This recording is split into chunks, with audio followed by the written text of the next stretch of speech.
Welcome to my channel SK knowledge class. दोस्तों, आज की इस वीडियो में आपको बताऊंगा बेलन का वक्र पृष्ठ क्षेत्रफल दिया है और बेलन का व्यास भी दिया है, उससे करा ऊंचाई ज्ञात करने बेलन का। ठीक ना।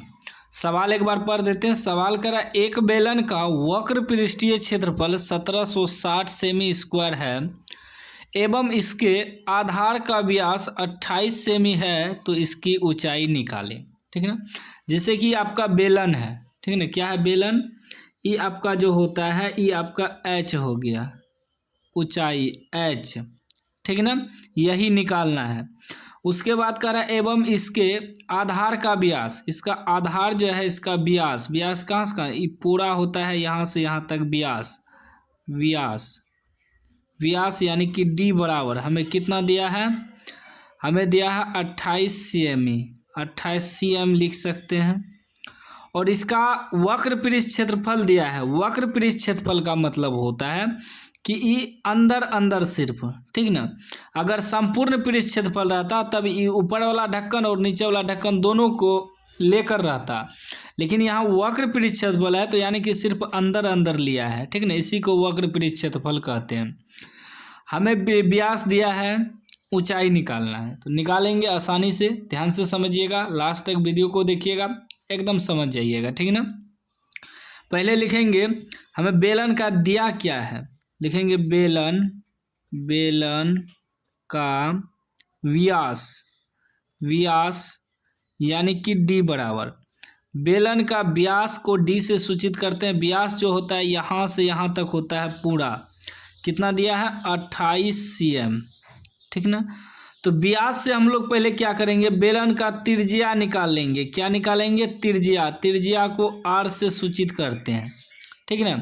तो त्रिज्या कितना हो जाएगा, तो देखिए डी बराबर एक सूत्र होता है, डी यानी कि व्यास बराबर 2r। ठीक ना, 2r यानी कि व्यास में दो गो आर है, एगो आर यहाँ से एगो आर यहाँ से, दो गो आर है। और जब त्रिज्या निकालेंगे तो ये दो भाग में चले आएगा, यानी कि 28 में 2 से भाग दे देंगे, 28 में 2 से भाग देंगे तो कितना निकल जाएगा त्रिज्या 14 cm।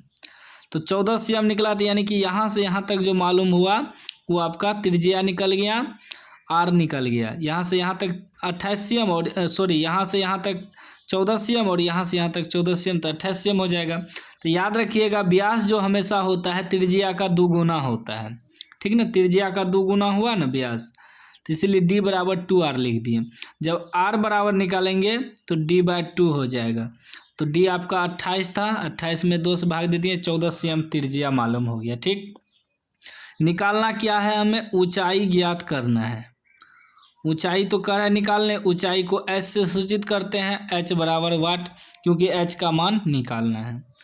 अब हमें दिया क्या है, एक बेलन का वक्र पृष्ठ क्षेत्रफल। ठीक ना, लिखेंगे बेलन, बेलन का वक्र, वक्र पृष्ठ, ठीक ना, पृष्ठ, वक्र पृष्ठीय क्षेत्रफल, क्षेत्रफल बराबर कितना दिया हमें 1760 cm स्क्वायर लिख सकते हैं, सेमी स्क्वायर है तो। ठीक ना।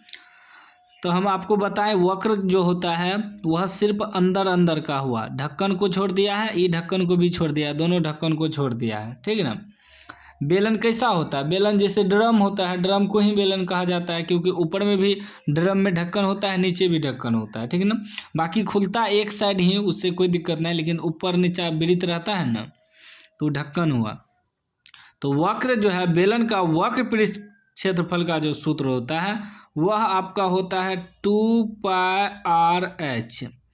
तो वो बेलन का वक्र पृष्ठ क्षेत्रफल का सूत्र बैठा दिए हैं 2πr/h, इतना बराबर लिखेंगे कितना 1760 हमको दिया है। ठीक ना।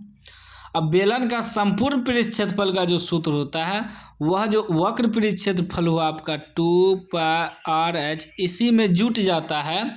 अगर कह दे संपूर्ण निकालने तो एगो ई वृत्त का क्षेत्रफल, एगो ई वृत्त का क्षेत्रफल, यानी कि 2 गो वृत्त का क्षेत्रफल।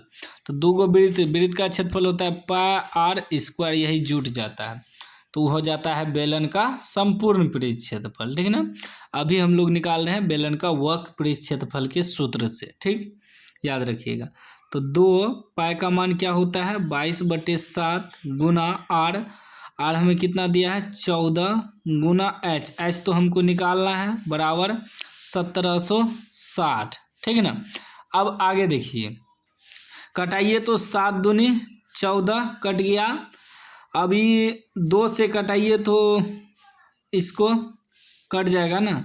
ई 2 से इसको भी कटा सकते हैं। 2 से कटाएंगे तो आपका हो जाएगा 8 दूनी 16, एक यहाँ 8 दूनी 16 जीरो।